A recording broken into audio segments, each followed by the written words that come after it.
परिचय है। तो हम देखेंगे आज भौतिक शास्त्र का परिचय कि भौतिक विज्ञान का परिचय क्या है, भौतिक विज्ञान को क्यों पढ़ रहे हैं, कैसे पढ़ रहे हैं, है ना। भौतिक जो विज्ञान है वो किसकी एक शाखा है ना। और भौतिक जो विज्ञान है उसके और शाखाएं कौन कौन सी है, इन पर हम विस्तृत जानकारी लेंगे। ठीक है बच्चों, तो देखते हैं आज का जो परिचय वाला जो चैप्टर है ना। तो इसके हम बेसिक परिचय को समझने की कोशिश करेंगे कि इसका परिचय क्या है ना। तो देखते हैं सबसे पहले क्या है साइंस, है ना। साइंस यानी जिसको हम क्या कहते हैं, विज्ञान कहते हैं। तो अगर हम बात करें साइंस की, तो जो ये साइंस है, इस साइंस शब्द की जो व्युत्पत्ति है वो किससे हुई है बेटा, साइंसिया, है ना। किससे हुई है, ये साइंसिया से हुई है। ठीक है, ये साइंसिया से हुई है, जिसका अर्थ क्या होता है, जानना। जिसका अर्थ क्या होता है, जानना। ठीक है, जिसको हम क्या बोलते हैं, टू नो, टू नो, है ना। तो क्या हुआ कि साइंस जो है, जिसको हम क्या कहते हैं, विज्ञान कहते हैं, जिसकी उत्पत्ति कैसे हुई है, किस शब्द से हुई है बेटा, साइंसिया से हुई है। किससे हुई है, साइंसिया से हुई है, जिसका अर्थ क्या होता है, जानना। ठीक है बच्चों, तो हमने जब विज्ञान पढ़ना स्टार्ट किया था, मतलब लगभग कक्षा 9th की बात है ना। तो कक्षा 9th में हमने एक डेफिनेशन पढ़े थे विज्ञान की। क्या थी विज्ञान की डेफिनेशन, कि प्रकृति के क्रमबद्ध ज्ञान को हम क्या कहते हैं, विज्ञान कहते हैं। क्या कहते हैं बच्चों, प्रकृति के क्रमबद्ध ज्ञान को हम विज्ञान कहते हैं। ठीक है, तो प्रकृति का जो भी क्रमबद्ध का मतलब होता है कि प्रकृति में जो घटनाएं घटित हो रही है, हम उनकी अगर क्रम से क्या करें, जानकारी ले, अगर हम उनके प्रेक्षणों की बात करें तो उसे हम क्या कहेंगे, विज्ञान कहेंगे। ठीक है बच्चों, अब हम देखते हैं कि जो 11th में अगर हम क्या पढ़ रहे हैं यहाँ पर, भौतिक, है ना, रसायन, और उसके बाद हम किस बात करेंगे, जीव विज्ञान की बात करेंगे। तो इसके अंतर्गत जो विज्ञान की डेफिनेशन है वो क्या है, थोड़ा सा बड़ी क्लास में आ गए हैं तो बड़ी क्लास के हिसाब से सोचेंगे, है ना। तो क्या कहता है, प्रकृति और प्राकृतिक, है ना, क्या बोल रहा है, प्रकृति और प्राकृतिक परिघटनाओं, है ना, के क्रमबद्ध, है ना, क्या बोलता है कि प्रकृति और प्राकृतिक परिघटनाओं के क्रमबद्ध प्रेक्षणों, है ना, क्रमबद्ध प्रेक्षणों, सुसंगत तर्कों एवं प्रयोगों से, क्या कहता है कि प्रयोगों से प्राप्त सुव्यवस्थित ज्ञान को हम क्या कहते हैं, विज्ञान कहते हैं। ठीक है बच्चों, तो क्या हो जाएगा, साइंस की अगर डेफिनेशन हम 11th क्लास के हिसाब से समझे तो क्या होगा, प्रकृति या प्राकृतिक, है ना, प्रकृति या प्राकृतिक परिघटनाओं के सुव्यवस्थित प्रेक्षण, हम कह सकते हैं कि क्रमबद्ध प्रेक्षण, सुसंगत तर्कों एवं क्रमबद्ध या प्रेक्षणों के सुसंगत तर्कों को हम क्या कहते हैं, विज्ञान कहते हैं। तो विज्ञान की डेफिनेशन हो जाती है। ठीक है बच्चों, तो क्या हो गया, साइंस हो गया। अब इस साइंस के कितने प्रकार होते हैं, 3 प्रकार होते हैं। यानी कि हमने जो विज्ञान की बात करें तो विज्ञान को 3 पार्टों में डिवाइड किया गया है। एक है फिजिक्स, केमिस्ट्री और बायोलॉजी। ठीक है, तो ये 3 पार्टों में डिवाइड किया गया है किसको, विज्ञान को।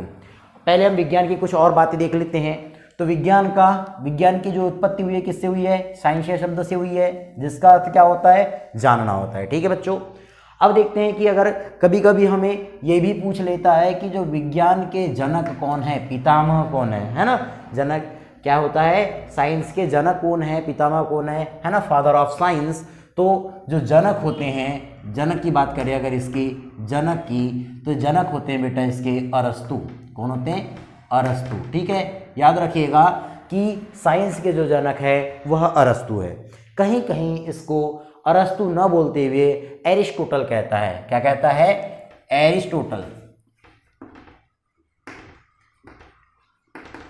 एरिस्टोटल भी कहता है। अगर आपको अरस्तु न दिखे और एरिस्टोटल दिख जाए तो आपका आंसर एरिस्टोटल होगा। ठीक है बच्चों, अब देखते हैं कि इस साइंस को 3 पार्टों में डिवाइड किया गया है। पहला है फिजिक्स, दूसरा है केमिस्ट्री, तीसरा है बायोलॉजी। तो ठीक है, फिजिक्स यानी क्या हो गया, भौतिक विज्ञान। तो भौतिक विज्ञान की जो व्युत्पत्ति हुई है, या भौतिक विज्ञान जो शब्द की हम क्या कह सकते हैं, व्युत्पत्ति कह सकते हैं, वो किससे हुई है, फ्यूजिस शब्द से हुई है। किससे हुई है बेटा, फ्यूजिस शब्द से हुई है, जिसका अर्थ होता है नेचर, है ना। जिसका अर्थ क्या होता है, नेचर, प्रकृति। ठीक है, जिसका अर्थ क्या होता है, प्रकृति होता है। ठीक है बच्चों, अब देखते हैं केमिस्ट्री, रसायन विज्ञान, है ना। तो रसायन विज्ञान की जो, या हम ये कह सकते हैं जो केमिस्ट्री है उसकी जो उत्पत्ति हुई है वो हुई है कीमिया से। किससे हुई है बेटा? कीमिया से, है ना। किससे उत्पत्ति हुई है इसकी? कीमिया से, जिसका अर्थ क्या होता है? काला पदार्थ। जिसका अर्थ क्या होता है? काला पदार्थ। ठीक है बच्चों। इसके पश्चात जो बायोलॉजी है, बायोलॉजी की जो शब्द की उत्पत्ति जो हुई है वो दो शब्दों से हुई है। पहला है बायोस और दूसरा है लोगोस। ठीक है, बायोस और लोगोस। ठीक है, बायोस और लोगोस। तो क्या होता है? बायोस का मतलब क्या होता है? सजीव, और लोगोस का मतलब क्या होता है? अध्ययन। यानी सजीवों का जिस पार्ट में हम क्या करते हैं? सजीवों का अध्ययन करते हैं उसे क्या कहते हैं? बायोलॉजी कहते हैं, जीव विज्ञान कहते हैं। ठीक है, अब इनके बारे में कुछ और जानकारी देखते हैं।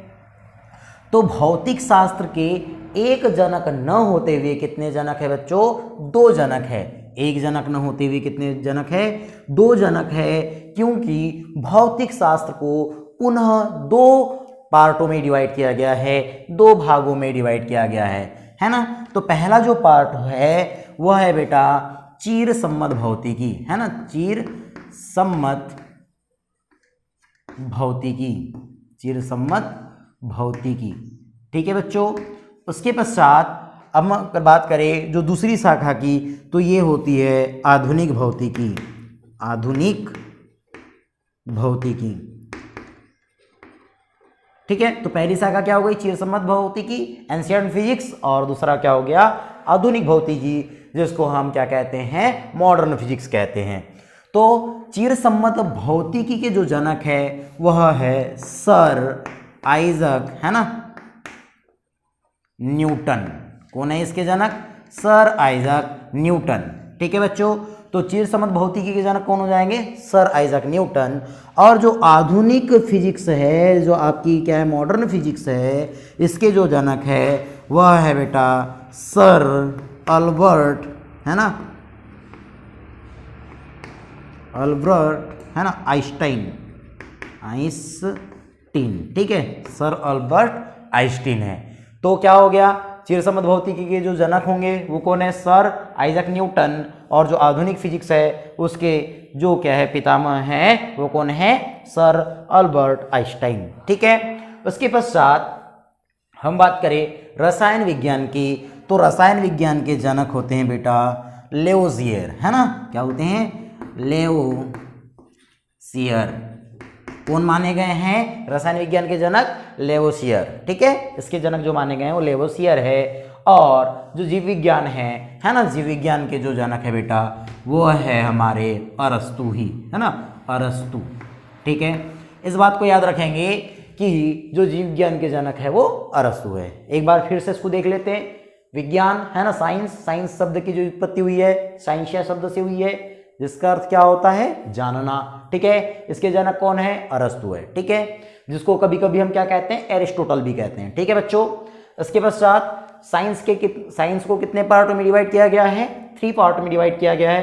पहला है फिजिक्स, दूसरा है केमिस्ट्री, तीसरा है बायोलॉजी। ठीक है, जो फिजिक्स शब्द की उत्पत्ति हुई है फ्यूसिस से हुई है, जिसका अर्थ क्या होता है? नेचर, प्रकृति। उसके बाद क्या है कि केमिस्ट्री है, केमिस्ट्री की जो उत्पत्ति हुई है वो कीमिया से हुई है, जिसका अर्थ क्या होता है? काला पदार्थ। उसके पश्चात बायोलॉजी शब्द की उत्पत्ति 2 शब्दों से हुई है, बायोस और लोगोस। तो बायोस का अर्थ क्या होता है यहाँ? सजीव, और लोगोस का अर्थ क्या होता है? अध्ययन। यानी जहाँ सजीवों का अध्ययन करते हैं वहाँ बायोलॉजी होता है। फिजिक्स को 2 पार्टों में डिवाइड किया गया है, चिरसम्मत भौतिकी, आधुनिक भौतिकी। चिरसम्मत भौतिकी के जो जनक है सर अल्बर्ट आइंस्टाइन है, और आधुनिक भौतिकी के जो जनक है वो क्या है? चिरसम्मत भौतिकी के सर आइजक न्यूटन है, और आधुनिक भौतिकी के जो जनक है वो आइंस्टाइन है। ठीक है बच्चों। उसके पश्चात जो केमिस्ट्री है उसके जो जनक है लेवोसियर है। उसके बाद जो बायोलॉजी है उसके जो जनक है वो क्या है? अरस्तु है। ठीक है बच्चों। अब हम देखते हैं भौतिक शास्त्र के बारे में। ठीक है,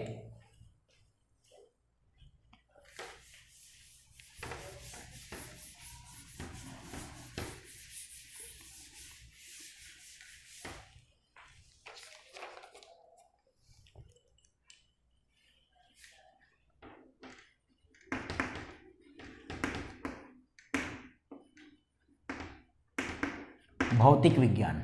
ठीक है, अब भौतिक विज्ञान को देखते हैं तो भौतिक विज्ञान जो है वो 2 पार्ट में डिवाइड है ना। तो उस पार्ट को समझने के लिए पहले कुछ और बातें देखते हैं। भौतिक विज्ञान में 2 बातें बताई गई। पहला क्या होता है, पहला है द्रव्य, है ना, द्रव्य, और दूसरा क्या है, ऊर्जा। ठीक है, भौतिक विज्ञान को 2 पार्टों में डिवाइड किया गया है, द्रव्य और ऊर्जा। ठीक है, अब जो द्रव्य है वो क्या समझते हैं। तो जो द्रव्य है बेटा वो क्या हो जाता है आपका, द्रव्य क्या होता है, यह इस पहला पॉइंट देखते हैं कि जो द्रव्य होता है वह क्या करता है, स्थान घेरता है। ठीक है, स्थान घेरता है। दूसरा पॉइंट देखते हैं कि द्रव्य को देखा जा सकता है, देखा जा सकता है।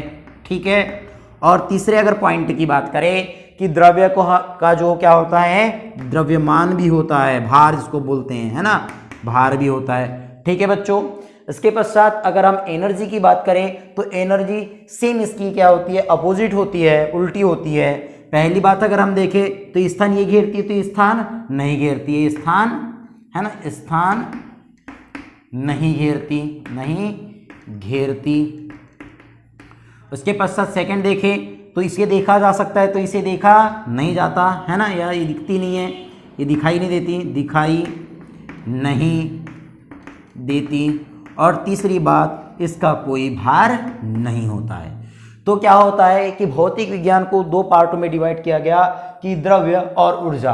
तो द्रव्य क्या हो रहा है कि यह स्थान घेरती है, इसे देखा जा सकता है और इसका भार होता है। लेकिन ऊर्जा सेम द्रव्य की क्या होती है, उल्टी होती है, यह स्थान नहीं घेरती, यह दिखाई नहीं देती और इसका भार नहीं होता। ठीक है बच्चों, अब देखते हैं हम कि भौतिक विज्ञान को 2 पार्ट में डिवाइड किया गया था, वो कौन कौन से थे। तो पहले हम बात करते हैं इधर, यहाँ बात करते हैं चिर सम्मत भौतिकी। किसकी, चिर सम्मत भौतिकी, है ना, चिर सम्मत भौतिकी। अब देखो चिर सम्मत भौतिकी, एंशिएंट फिजिक्स जिसको कहते हैं हम, जिसकी हम बात करें कि जो चिर सम्मत भौतिकी थी इसका अध्ययन हम 1900 से पूर्व करते थे। क्या करते थे हम, 1900 से पूर्व। और दूसरी अगर हम बात करें तो क्या होता है, आधुनिक भौतिकी, आधुनिक भौतिकी जिसको हम क्या कहते हैं, मॉडर्न फिजिक्स कहते हैं, जिसका अध्ययन कब से कर रहे हैं, 1900 के बाद, है ना, के बाद। और ये क्या क्या बोल सकते हैं, के पहले। इतनी बात समझ में आ रही है कि जो चिरसम्मत भौतिकी थी वो 1900 के पहले की बात है, और जो आधुनिक भौतिकी की बात हो रही है वो 1900 के बाद की बात हो रही है। अब देखते हैं कि जो भी अभी जिन चीज़ों की उत्पत्ति हो रही है, जैसे भौतिकी में खोज हो रही है, तो वो किसके अंतर्गत आते हैं, आधुनिक भौतिकी के अंतर्गत आते हैं। इसमें अभी भी क्या है, प्रोग्रेस चालू है, इसमें अभी भी क्या हो रहे हैं, प्रयोग किए जा रहे हैं। इसका काम क्या हो गया, खत्म हो गया। ठीक है बच्चों, अब देखते हैं कि ये जो चिरसम्मत भौतिकी थी और इसके को कुछ और पार्टों में डिवाइड किया गया है कि जो चिरसम्मत भौतिकी है इसमें किन किन चीज़ों का अध्ययन किया गया है, इसे भी कुछ पार्टों में डिवाइड किया गया है। तो देखते हैं इसके कौन कौन से पार्ट है। तो देखते हैं पहला है यांत्रिकी। कौन सा है, यांत्रिकी। तो यांत्रिकी जो है, यांत्रिकी चिरसम्मत भौतिकी की वह शाखा है जिसके अंतर्गत हम यंत्रों, है ना, यंत्र उपकरणों के बारे में क्या करते हैं, अध्ययन करते हैं। यहाँ पर हम किसी भी यंत्र के गति के बारे में अध्ययन करते हैं, वो यांत्रिकी है।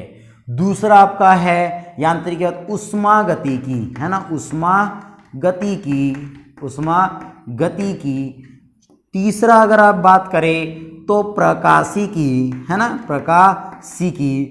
देखो ऊष्मागतिकी जो है, ऊष्मागतिकी में क्या करते हैं हम, किसी भी वस्तु के ताप, है ना, ताप के टेम्परेचर की, है ना, ताप को बढ़ाया जा सकता है, कम किया जा सकता है, उसकी बात करते हैं।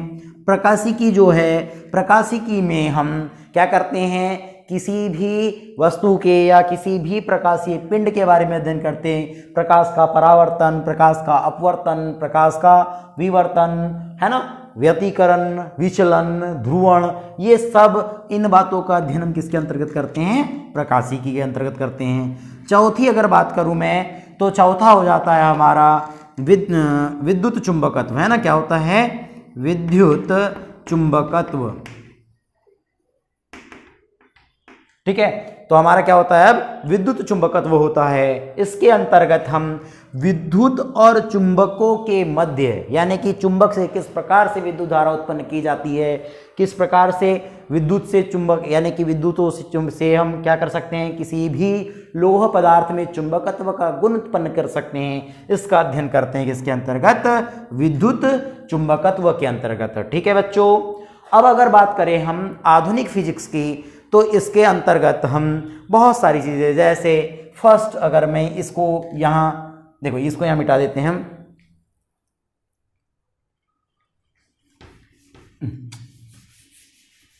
यहाँ बात कर लेते हैं ना, आधुनिक भौतिकी। इसके अंतर्गत पहला देखेंगे तो सापेक्षिकता, है ना, सापेक्षिकता का सिद्धांत।